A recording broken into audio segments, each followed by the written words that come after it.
Allahu Allahu Allahu Allah Allahu Allahu Allahu Allah Allahu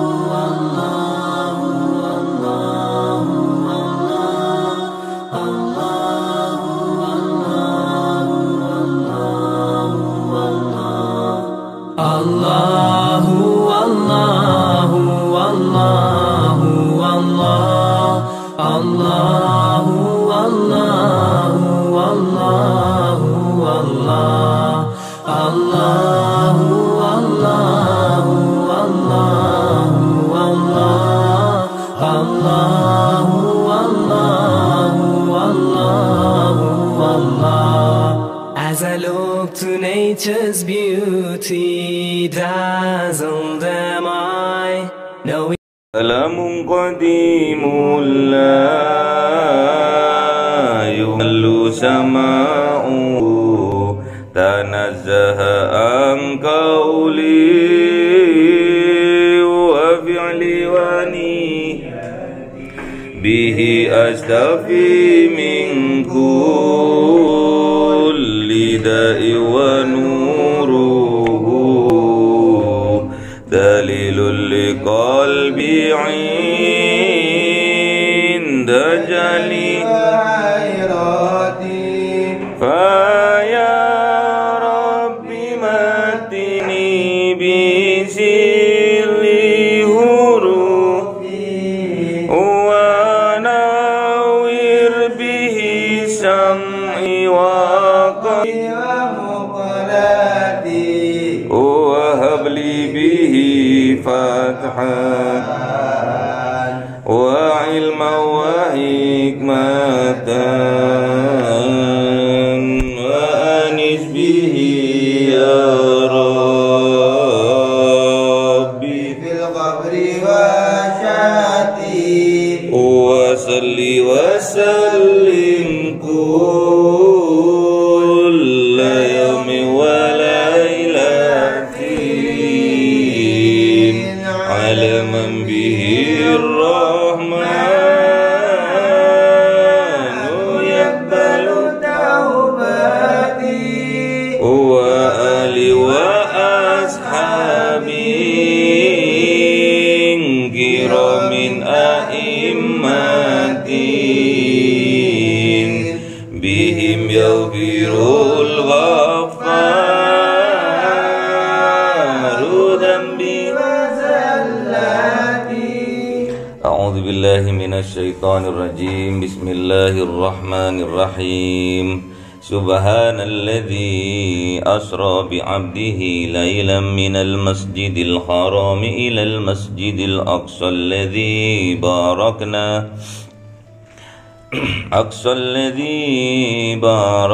حوله لنريه من آياتنا إنه هو السميع البصير من المسجد الحرام إلى المسجد الأقصى الذي باركنا حوله لنريه من آياتنا إنه هو السميع البصير. Ini tentang menceritakan tentang Isra Mi'raj. Subhanalladzi, maha suci Allah. Jadi kalau kita melihat sebuah ketakjuban, sebuah keindahan, sesuatu yang wah, kita ucapkan subhanallah. Termasuk melihat perempuan cantik, subhanallah.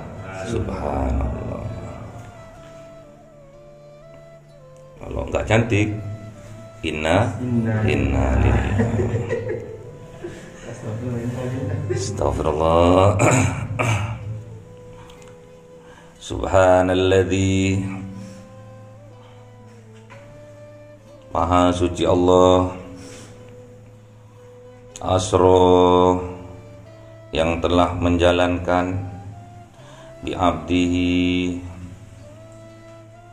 hambanya, lailam, di waktu malam, minal masjidil haram, dari masjidil haram Baitullah, ilal masjidil aqsa, menuju masjidil aqsa, alladzi barakna, maka diberi barokah, haulahu, di sekitarnya, linuriyahu, juga diberi cahaya, diberi cahaya, sinar,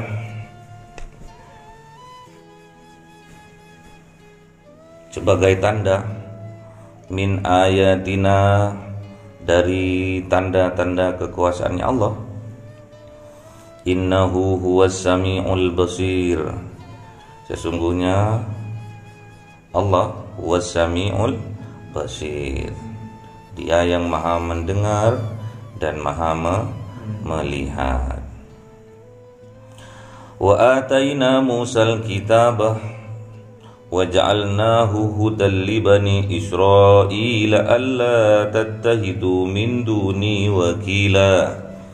Pokoknya setiap ada tanda-tanda kekuasaannya Allah, hal yang luar biasa, pasti diikuti atau ada yang dibuat pedoman atau landasan, yaitu sebuah kitab. Kalau di kita, kitab Al-Quran. Makanya kitab itu penting. Kitab itu berisikan tentang ketauhidan, tentang sejarah, tentang sosial,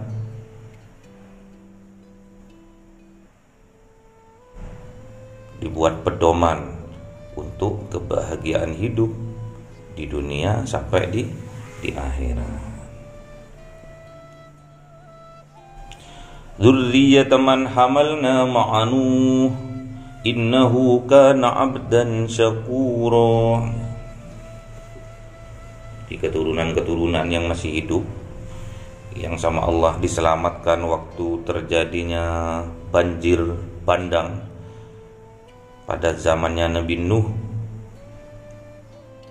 luar biasa. Yang terjadi sama Nabi Nuh juga luar biasa. Istrinya, anaknya membangkang terhadap perintahnya Nabi Nuh. Bahkan bilang bahwa Nabi Nuh itu mengalami penyakit gila, stres yang melampaui batas, karena Nabi Nuh membuat perahu bukan di tepi pantai, tapi di atas gunung. Di atas gunung, kenapa kok dibuat di atas gunung? Karena pemasokan dari kayu-kayu, bahan dasarnya untuk membuat perahu itu ada di gunung. Terus perintahnya Allah juga, karena mau didatangkan banjir bandang yang nanti gunung-gunung akan tertutupi, banjir tsunami, kayak tsunami.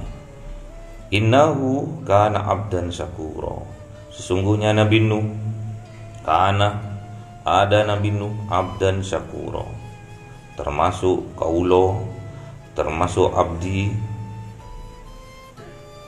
termasuk hamba yang pandai bersyukur. Nabi Nuh sangat-sangat bersyukur, padahal sudah kehilangan istri, anak, kaum,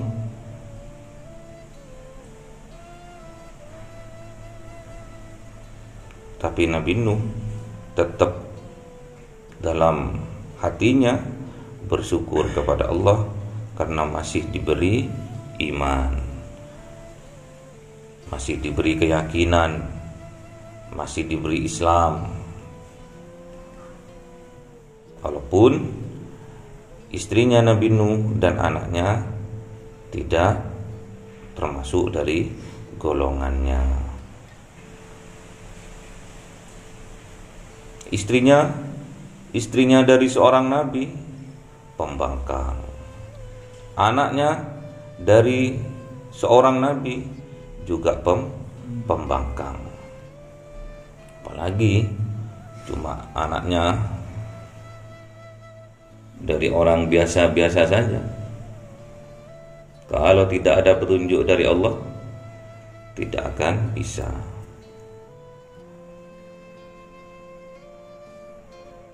Terus apa kaitannya kitab dengan proses Isra Mi'rajnya Kanjeng Nabi?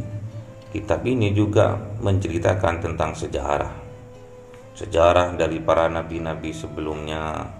Al-Quran ini juga sebagai titik terang, penerang hati. Kalau hatinya sudah terang, petunjuk-petunjuk akan mudah untuk diterimanya. Karena setiap manusia pasti diberi petunjuk sama Allah. Kadang kita yang tidak mau terhadap petunjuk itu, menutupi, dihijab hatinya dengan kemalasan, dengan keangkuhan, dengan keremehan. Kadang remeh. Sampean disuruh sama pimpinannya untuk membereskan sesuatu, misalkan di atas mejanya misalkan berantakan. Mas, nanti sebelum pulang tuh meja tuh dibereskan. Ya, tapi nggak dikerjakan. Padahal untuk kepentingannya sampean, biar kelihatan sampean tuh lebih disiplin, lebih rapi, dan juga mempermudah sampean, misalkan tatkala sampean ingin menulis berantakan, ada yang jatuh, ada yang ditempatkan tidak pada tempatnya, sampean biarkan aja karena sampean meremehkan, atau karena temannya yang ngasih tahu sampean remehkan. Dengan meremehkan berarti menandakan bahwa di dalam hati sampean itu menghijab, menutupi saran, petunjuk, menutup diri. Padahal seorang muslim yang bijaksana adalah menerima apa yang disarankan, bahkan dikritik pun seorang muslim itu harus menerima. Dikritik, kritik yang membangun ya, bukan kritik yang menghancurkan, kritik yang membangun. Gimana kamu mau sukses kalau kamu malas-malasan mulai sekarang? Alasan capek, alasan kayak kolo apa kolo kolo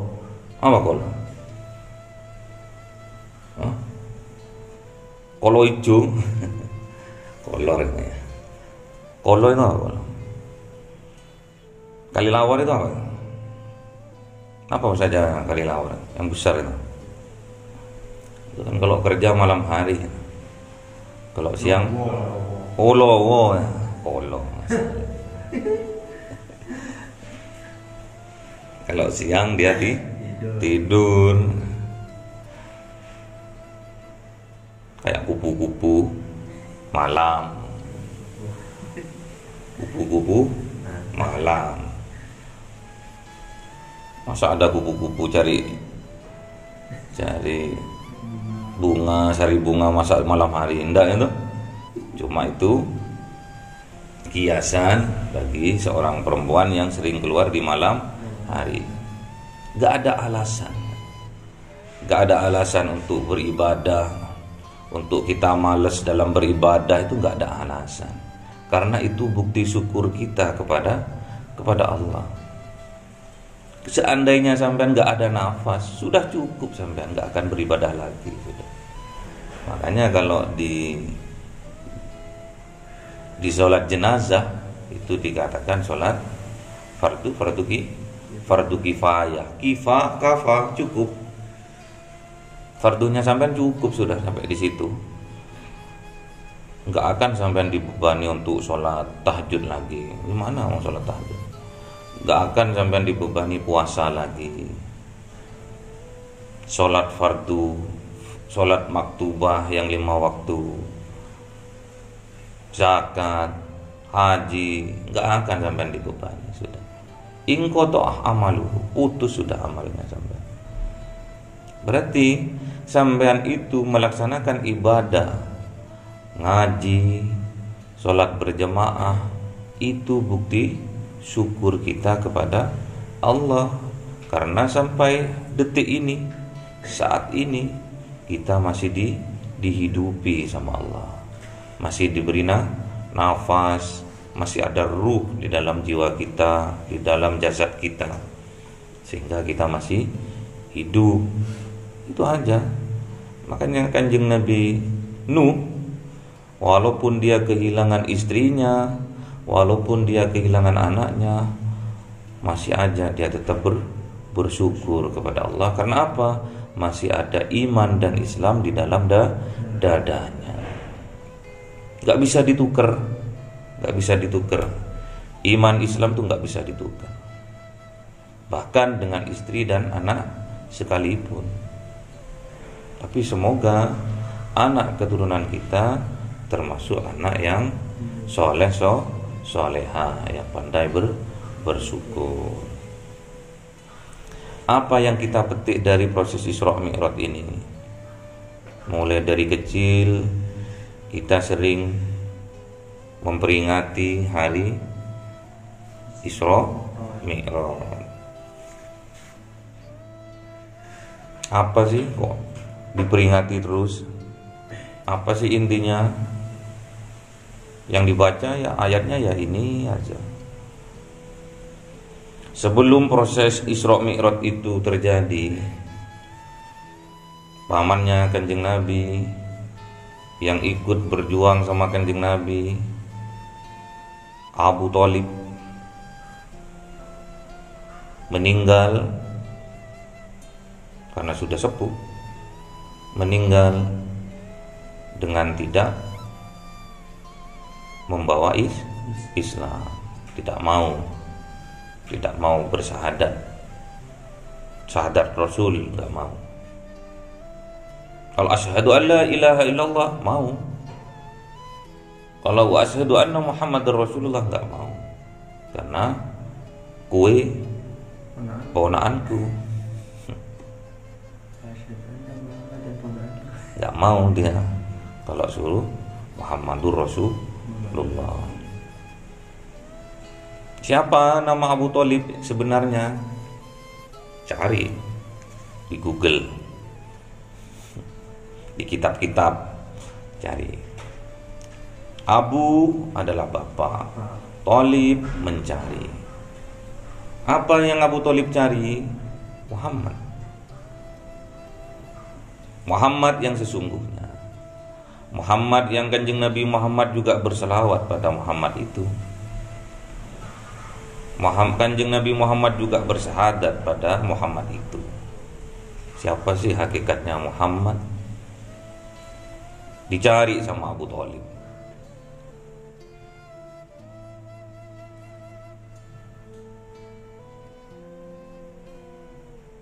Kalangan Sufi memberitahukan bahwa Abu Thalib telah menemukan Muhammad yang sesungguhnya. Ada sebagian di kalangan Sufi membenarkan kalau Abu Thalib adalah Muslim yang sejati.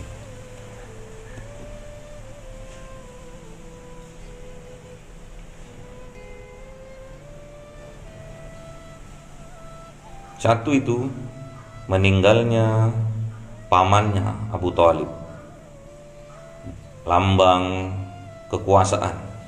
Karena Abu Thalib disegani di Jazirah Arab dulu tuh, disegani. Yang kedua, meninggalnya istri tercinta Khadijah, meninggal Khadijah. jadi duda. Lambang bahwa Khadijah itu adalah wanita, wanita yang disegani karena juga terkaya, nomor 3 kalau nggak salah itu se-Jazirah Arab. Yang ketiga, setelah pamannya Kanjeng Nabi itu Abu Thalib itu meninggal, terus Siti Khadijah juga meninggal. Abu Thalib lambang kekuasaan, Siti Khadijah lambang wanita yang disegani. Gak ada lagi benteng bagi Kanjeng Nabi Muhammad. Maka sepakat kafir Quraisy untuk memboikot perekonomian Islam saat itu. Diboikot. Akhirnya mati, gak bergerak. Perekonomian Islam pada saat itu gak bergerak. Apa yang bisa kita petik dari ketiga hal itu?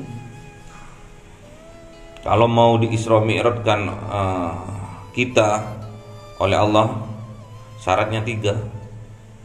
Jangan membawa harta, tahta, wanita.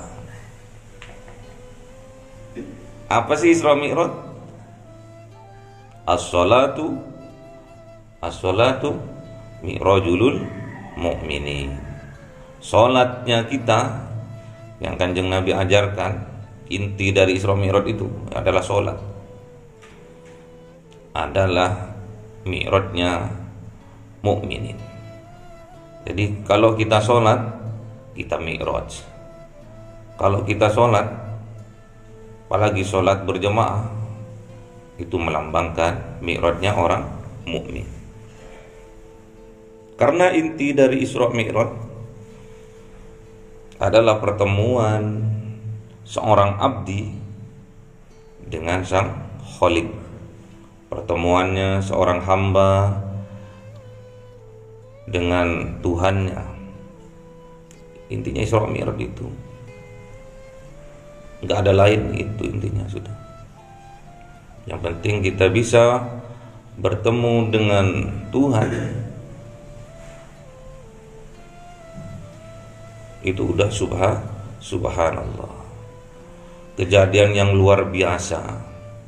Bahkan kalau kita dalam ibadah harus kita ihsana, seolah-olah kita bisa melihat Allah.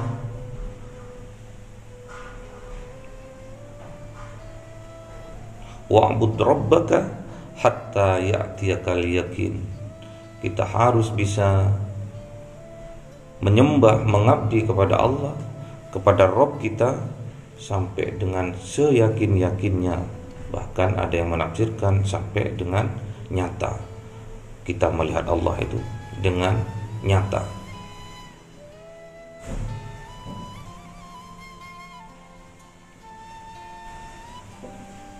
Hanya hadis yang kemarin, hadis qudsi, ma'rifatul ma'bud qabla al-ibadah. Jadi kita harus tahu kepada siapa yang disembah sebelum kita menyembah. Jangan salah. Tuhannya jangan salah. Kalau menunjuki ke arah kejelekan, ke arah kesesatan, itu bukan Tuhan. Itu setan. Jangan sampai pertuhankan. Kalau sampai pertuhankan, syirik sampai. Kalau nyuruh untuk membalas dendam, nyuruh untuk memfitnah, jangan sampai ikuti. Itu bukan suara Tuhan, tapi itu suara setan. Intinya dari Isra Mi'raj, tatkala Kanjeng Nabi Isra Mi'raj yang diceritakan oleh para guru-guru kita dulu, dari Masjidil Haram menuju Masjidil Aqsa. Habis itu berkumpul para nabi dari Nabi Adam sampai Nabi Isa.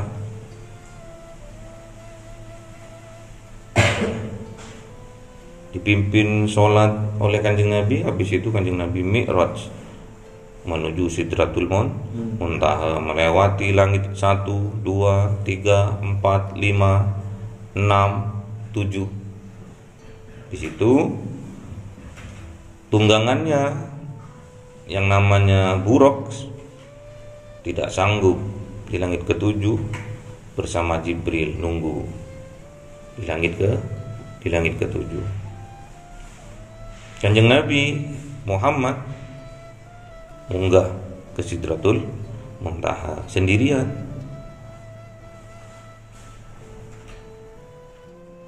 Berjalan Kanjeng Nabi sendirian, gak ada yang ngasih petunjuk, bingung. Mana nih aku ini? Ada suara, lurus aja Kanjeng Nabi. Sampai Kanjeng Nabi kejedut, kebentur, itu namanya mustawa. Sidratul Muntaha itu entek ini jalannya habis sudah, ya kejedut. Nah disitulah pertemuannya Kanjeng Nabi Muhammad dengan Allah Subhanahu wa Ta'ala. Makanya subhanahu maha suci Allah. Makanya ayat ini diawali oleh subhanalladzi maha suci. Makanya ya Kudus juga zat yang maha suci. Tapi Allah lebih senang dengan ayat atau panggilan subhanallah. Makanya kalau kita zikir bukan ya Kudus, tapi subhanallah. Singkat cerita, oleh-oleh dari pertemuannya antara Kanjeng Nabi Muhammad dengan Allah. At-tahiyyatul mubarakatus salawatut thayyibatu lillah. Assalamu alayka ayyuhan nabiy wa rahmatullahi wa barakatuh. Assalamu alayna wa ala ibadillahis salihin. Itu tahiyat itu adalah perjumpaannya antara Allah dengan Kanjeng Nabi Muhammad. Tahiyat, semua penghormatan, segala puji, semua milik Allah. Keberkahan semua milik Allah. Dan kebaikan semua milik Allah.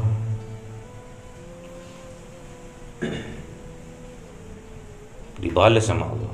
Karena dipuji sama Kanjeng Nabi, dibalas pujiannya. Assalamu alayka ayyuhan nabiy wa rahmatullahi wa barakatuh. Keselamatan untuk engkau wahai Nabi. Assalamu alayka ayyuhan nabiy wa rahmatullahi wa barakatuh, dan rahmat. Makanya Kanjeng Nabi itu jadi rahmat bagi seluruh alam.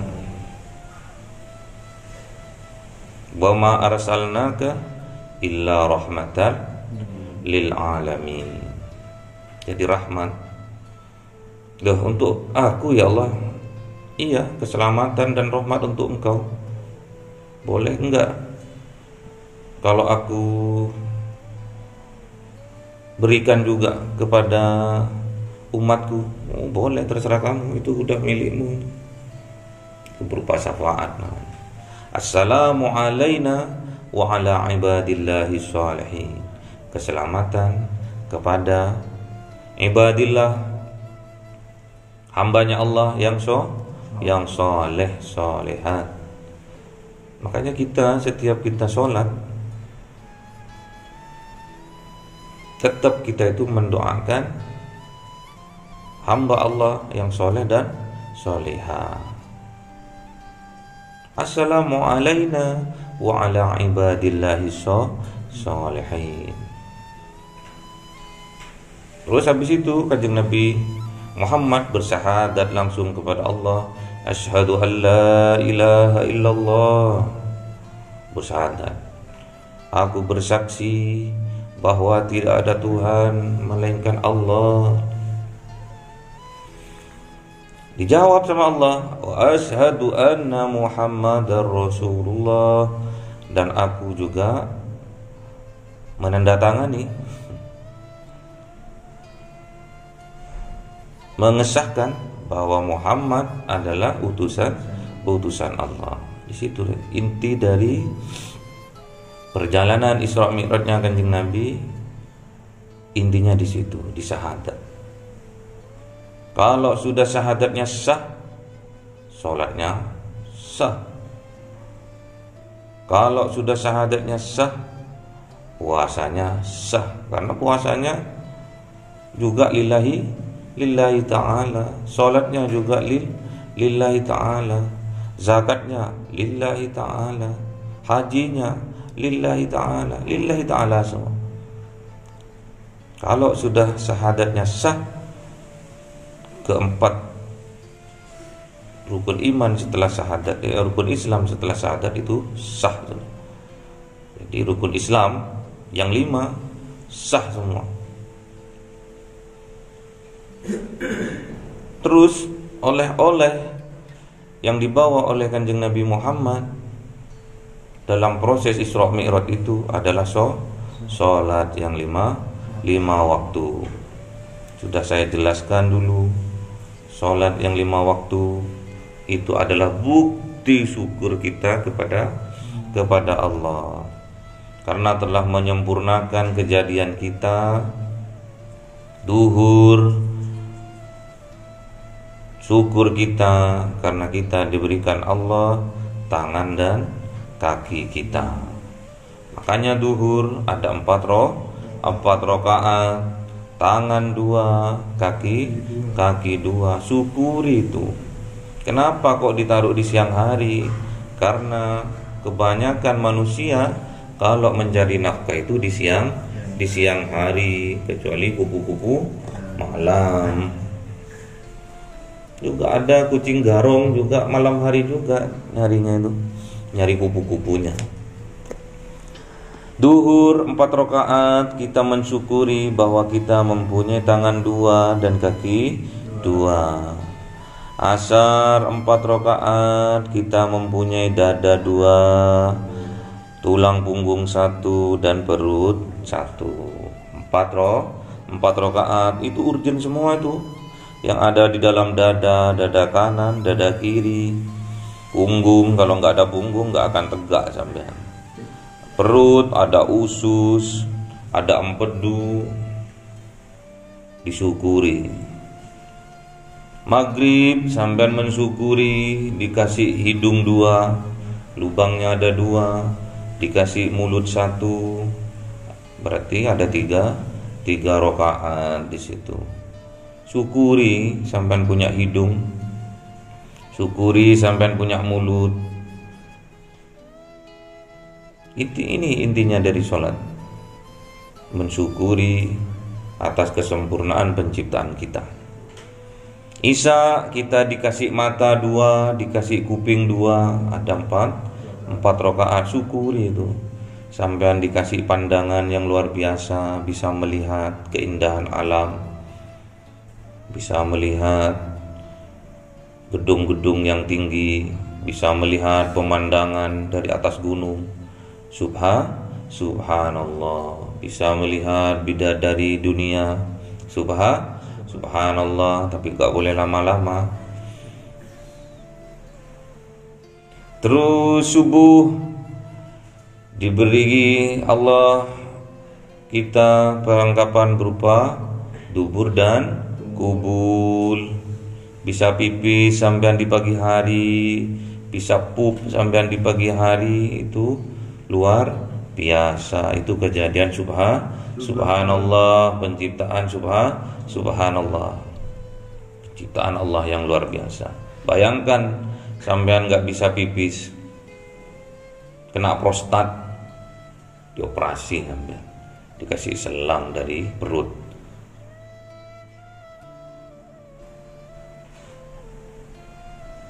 Disyukuri.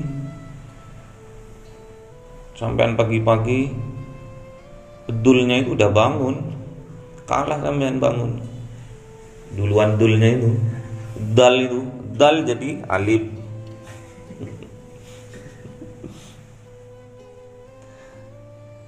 Dal jadi alif.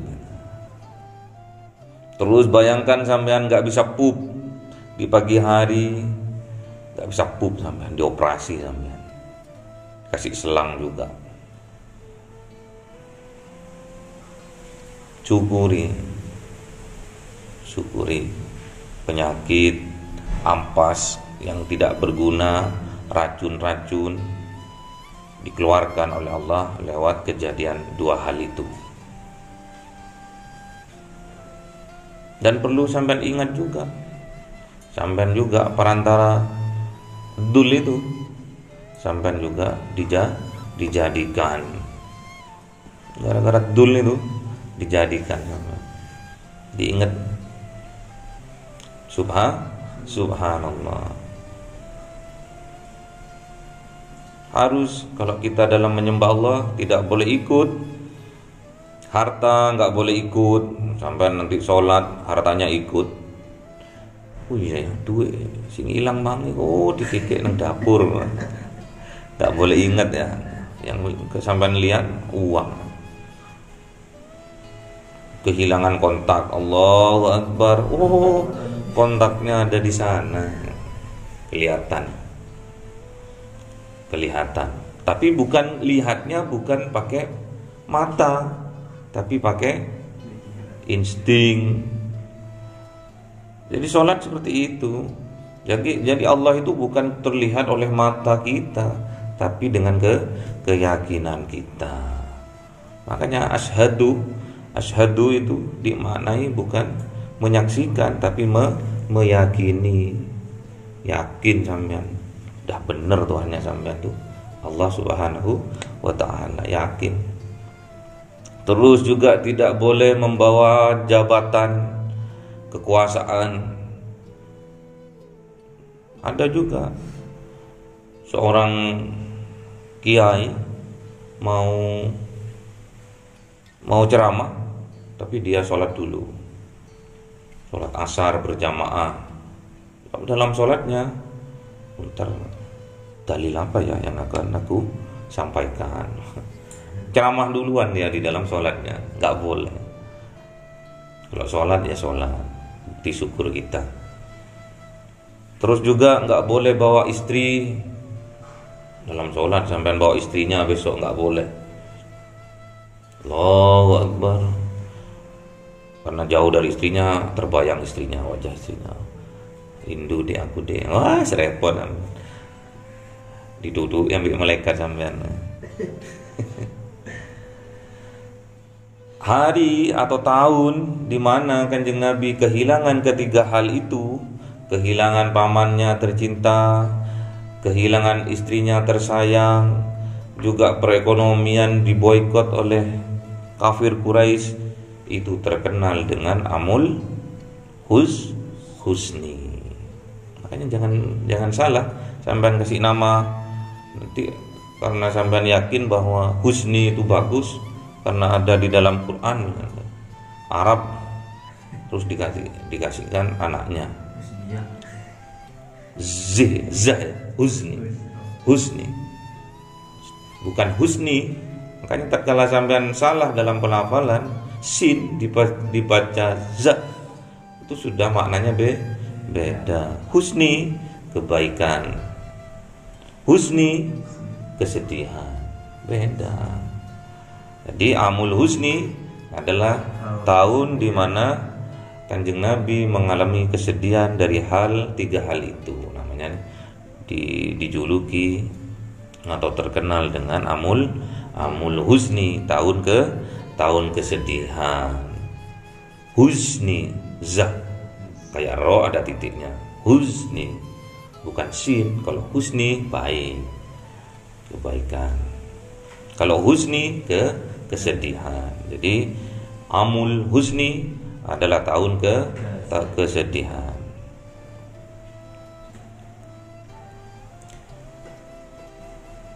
وقضينا إلى بني إسرائيل في الكتاب لتفسدن في الأرض مرتين ولتعلن علوا كبيرا فإذا جاء وعد أولاهما بعثنا عليكم عبادا لنا أولي بأس شديد فجاسوا خلال الديار وكان وعدا مفعولا ثم رددنا لكم الكرة عليهم وأمددناكم بأموال وبنين وجعلناكم أكثر نفيرا إن أحسنتم لأنفسكم وإن أسأتم فلها فإذا جاء وعد الآخرة ليسوءوا وجوهكم وليدخلوا المسجد كما دخلوه أول مرة وليتبروا ما علوا تدبيرا In ahsantum li anfusikum. Apabila sampean mengerjakan kebaikan, hakikat kebaikan itu untuk diri sampean sendiri. Wa in asatum falaha, sampean tatkala melakukan keburukan itu hakikatnya untuk sampean sendiri. Jadi teruslah berbuat kebaikan, enggak usah berbuat keburukan atau kejelekan. Misalkan sampean berbuat baik kepada orang lain, hakikatnya itu berbuat baik pada diri sampean sendiri. Berbuat jahat pada orang, berbuat buruk kepada orang, itu hakikatnya adalah berbuat jahat atau buruk pada sampean sendiri. Ingat-ingat, in ahsantum li anfusikum wa in asatum falaha. Ingat-ingat itu. Kalau sampean berbuat kebaikan, hakikat kebaikan itu untuk sampean sendiri. Dan sebaliknya, apabila sampean berbuat kejahatan atau keburukan, kejahatan atau keburukan itu untuk sampean sendiri. Ingat-ingat itu akan kembali kepada diri sendiri. Makanya selalu berbuat baik kepada orang lain, walaupun orang lain berbuat jahat pada diri kita. Paham ya? Asa rabbukum ay yarhamakum wa in udtum udna waj'alna jahannama lil kafirin hasira. Inna hadzal qur'ana yahdi lillati hiya aqwam wa yubashshirul mu'minin alladhina ya'maluna as-salihati anna lahum ajran kabira wa anna alladhina la yu'minuna bil akhirati a'tadna lahum adzaban alima. Inna hadzal Qur'an, sesungguhnya ini Qur'an, yahdi, memberi petunjuk, lillati aqwam, kepada jalan yang lurus, wa yubasyirul mu'minin alladzina ya'maluna sholihat, dan memberi pahala, memberi peringatan terhadap siapa? Orang-orang mukmin yang berbuat soleh, yang melakukan amal soleh, anna lahum ajrun kabira, dan bagi mereka yang berbuat amal soleh semua itu ajrun kabira, mendapatkan pahala yang besar. Jadi sampai kalau berbuat amal soleh, maka sama Allah diberi apa? Ganjaran yang amat besar. Dan sebaliknya, wa annal ladzina la yu'minuna bil akhirah atadna lahum adzaban alima. Maka bagi yang sebaliknya, yang tidak beriman terhadap hari akhir, maka baginya terdapat azab yang amat pedih. Allahumma arhamna bil Qur'an waj'alhu lana imama wa nura wa huda wa rahma. Allahumma dhakkirna minhu ma nasina wa 'allimna minhu ma jahilna warzuqna tilawatahu ana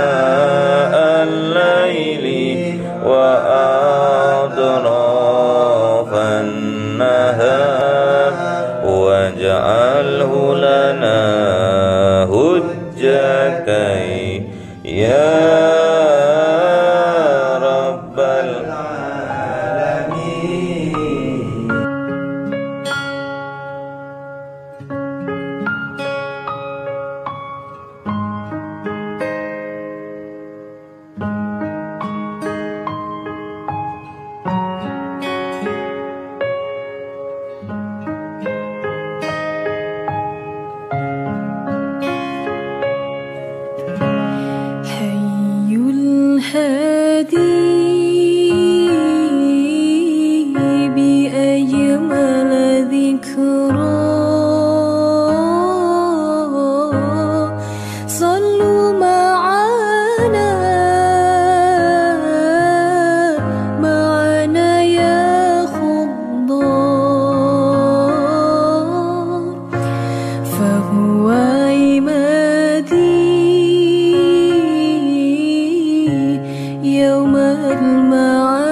وكل